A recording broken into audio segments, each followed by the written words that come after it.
1952년의 한반도는 멈추지 않는 포성과 차가운 새벽 공기로 가득 차 있었습니다. 전선은 교착 상태에 빠졌고 휴전 회담은 성과 없이 길어지고 있었습니다. 지도 위에 그려진 선 하나를 두고 양측은 한치의 양보도 없는 기싸움을 벌였습니다. 그 중심에는 철의 삼각지대라 불리는 가장 험난한 요충지가 자리 잡고 있었습니다. 삼각고지는 이 일대를 장악하기 위해 반드시 손에 넣어야만 하는 심장부였습니다. 이곳을 차지하는 쪽이 중부전선의 주도권을 완전히 가져갈 수 있었습니다. 정일권 장군은 이 험악한 산맥을 바라보며 깊은 고뇌에 빠졌습니다. 그는 이 작은 고지 하나에 수많은 병사의 목숨과 국가의 운명이 걸려 있음을 직감했습니다. 산 아래의 병사들은 다가올 폭풍을 예감한 듯 장비를 점검하기 시작했습니다. 젊은 군인들의 얼굴에는 공포와 결연함이 뒤섞여 묘한 긴장감을 자아냈습니다. 적군의 동태가 심상치 않다는 보고가 쉴 새 없이 지휘부로 날아들었습니다. 적들은 이미 고지 주변의 대규모 병력을 집결시키고 있었습니다. 정일권 장군은 지도를 펼쳐들고 적의 공격 루트를 치밀하게 분석했습니다. 그는 아군에게 유리한 지형을 이용해 방어선을 구축하라고 명령했습니다. 병사들은 바위산을 깎아내며 깊은 참호를 파고 가시철사를 둘렀습니다. 정적만이 감도는 산등성이에 금속이 바위를 때리는 소리가 메아리쳤습니다.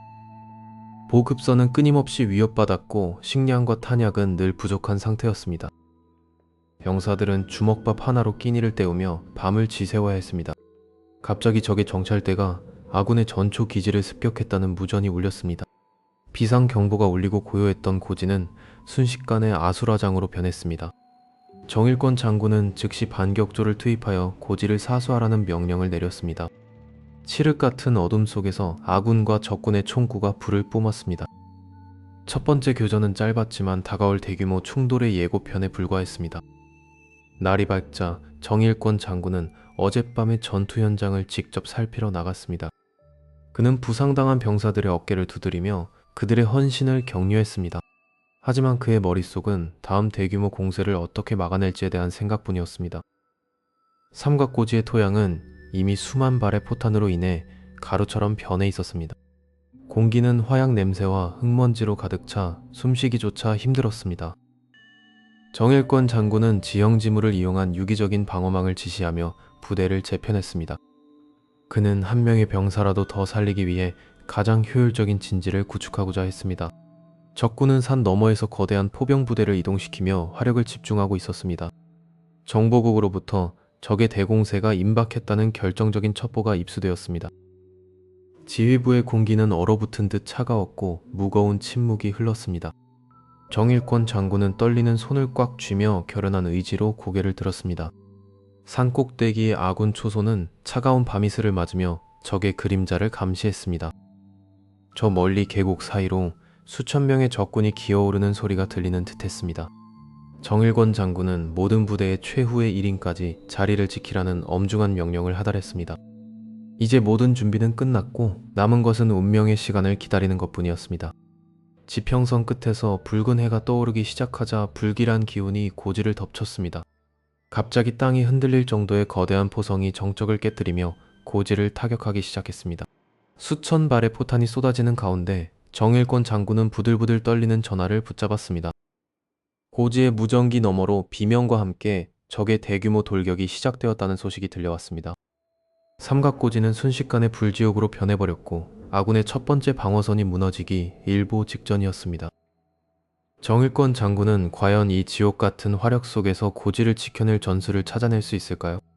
그때 고지의 정상 부근에서 예상치 못한 거대한 폭발음이 들려오며 모든 통신이 끊기고 말았습니다. 거대한 폭발음과 함께 삼각고지의 능선은 순식간에 화염과 짙은 연기에 휩싸였습니다. 지휘소 내부는 끊어진 통신기로 인해 무거운 침묵과 긴장감이 감돌기 시작했습니다. 정일권 장군은 미동도 하지 않은 채 전면의 작전 지도를 매서운 눈빛으로 응시했습니다. 그는 곧바로 전령을 불러 전방 부대의 최후의 사수 명령을 하달했습니다. 산 아래에서는 중공군의 수만 발의 포탄이 비처럼 쏟아지며 대지를 뒤흔들었습니다. 참호 속에 몸을 숨긴 병사들은 흙먼지를 뒤집어 쓴 채 다음 공격을 대비했습니다. 어둠을 틈타 중공군의 꽹과리 소리가 산 전체에 기괴하게 울려 퍼졌습니다. 우리 군의 소대장은 권총을 치켜들며 병사들의 사기를 진작시키려 소리쳤습니다. 곧이어 몰려드는 중공군과 국군 사이에 처절한 백병전이 벌어졌습니다. 부상당한 병사들의 신음소리가 포화 소리 사이로 간간히 들려왔습니다. 정일권 장군은 적의 파상 공세를 멈추기 위해 포병 화력 지원을 요청했습니다. 후방에서 발사된 아군의 155mm 곡사포가 적의 진격로를 초토화시켰습니다. 짧은 정적이 찾아왔지만 병사들에게는 휴식을 취할 여유조차 없었습니다.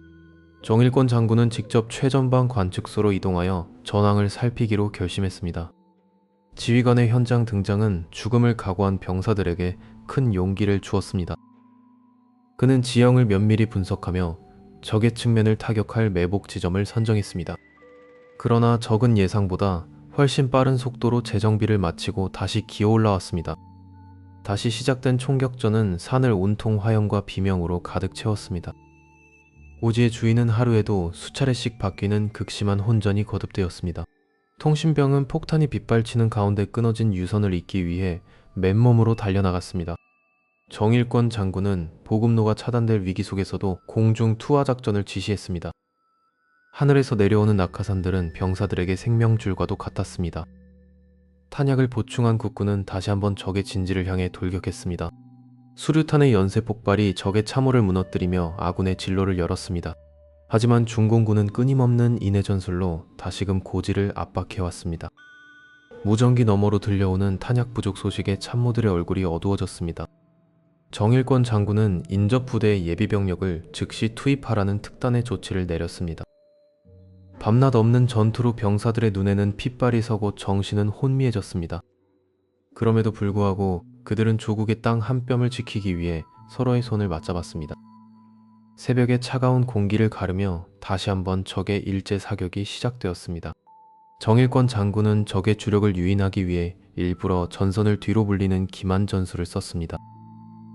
적들이 승리를 확신하며 빈틈을 보인 순간 국군의 반격이 시작되었습니다. 아군의 박격포가 적의 집결지를 정확히 타격하며 대혼란에 빠뜨렸습니다. 고지 정상에 다시 태극기가 꽂히는 순간 병사들의 환호성이 터져 나왔습니다. 하지만 그 승리의 대가는 수많은 전우의 희생이라는 비싼 값을 치러야 했습니다. 정일권 장군은 전사자들의 명단을 하나하나 읽어 내려가며 깊은 슬픔에 잠겼습니다. 아직 전쟁은 끝나지 않았고 적은 다시 전열을 가다듬고 있었습니다. 첩보에 따르면 중공군은 역대 최대 규모의 공세를 준비하고 있다는 소식이 들려왔습니다.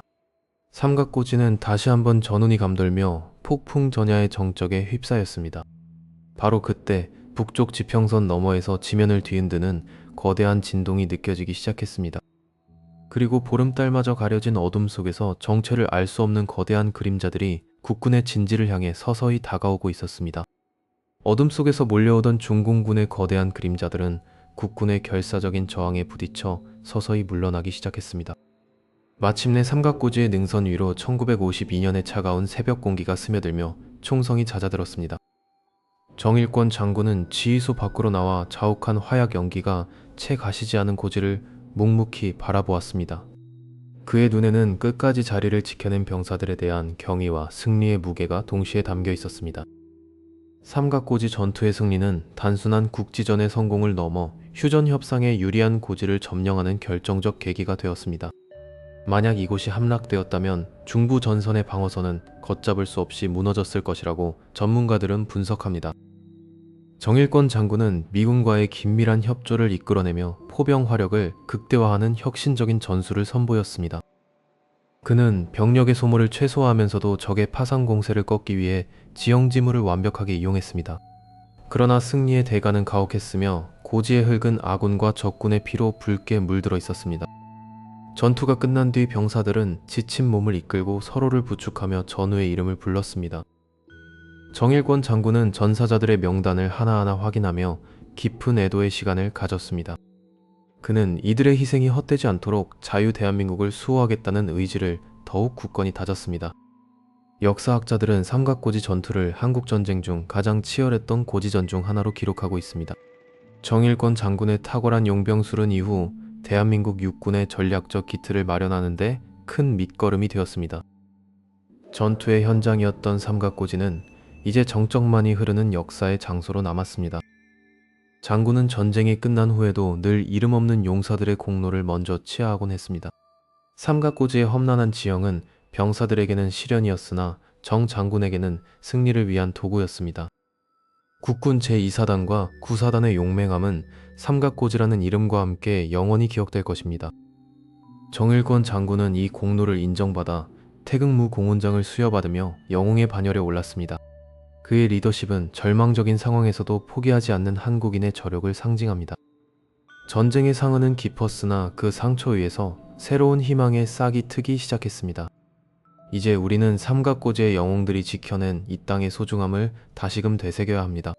정일권 장군이 보여준 군인 정신은 후대 장병들에게 고귀한 귀감이 되고 있습니다. 치열했던 포성은 멈췄고 삼각고지의 능선에는 이제 평화로운 바람만이 불어옵니다. 승리의 기록은 종이 위에만 남는 것이 아니라 우리 민족의 가슴 속에 깊이 새겨져 있습니다. 정일권 장군은 위기의 순간마다 가장 앞에서 길을 밝히는 등불과도 같은 존재였습니다. 삼각고지에서 흘린 눈물과 땀은 오늘날 우리가 누리는 자유의 뿌리가 되었습니다. 전투의 결과로 확보된 방어선은 전쟁의 마침표를 찍는 데 결정적인 역할을 수행했습니다. 우리는 정일권 장군과 그와 함께 싸운 수많은 무명 용사들의 이름을 잊지 말아야 합니다. 역사는 그날의 치열했던 순간을 용기와 희생의 대서사시로 기억할 것입니다. 정 장군의 전술적 결단력은 세계 전쟁사에서도 높게 평가받는 업적으로 남았습니다. 고지의 흙은 다시 생명을 품고 푸르게 변해가며 과거의 아픔을 보듬어 안았습니다. 하지만 그날의 교훈만큼은 세월이 흘러도 변치 않고 우리 곁에 머물러 있습니다. 삼각고지 전투의 승리는 곧 대한민국 국민 모두의 승리이기도 했습니다. 정일권 장군은 마지막까지 현장을 지키며 군의 사기를 북돋운 진정한 지도자였습니다. 전쟁의 끝자락에서 피어난 이 승리는 평화를 향한 가장 강력한 외침이었습니다. 우리는 이제 그들이 남긴 평화의 유산을 온전하게 지켜나가야 할 의무가 있습니다. 정일권 장군의 이름은 삼각고지의 전설과 함께 역사의 페이지에 영원히 새겨질 것입니다. 삼각고지 전투는 불가능을 가능케 한 대한민국 육군의 자부심으로 남을 것입니다. 1952년 그 뜨거웠던 삼각고지의 여름은 정일권 장군이라는 위대한 영웅을 우리에게 남겨주었습니다. 이제 긴 투쟁의 기록을 덮으며 우리는 그날의 영광을 마음 깊이 간직하며 나아갑니다.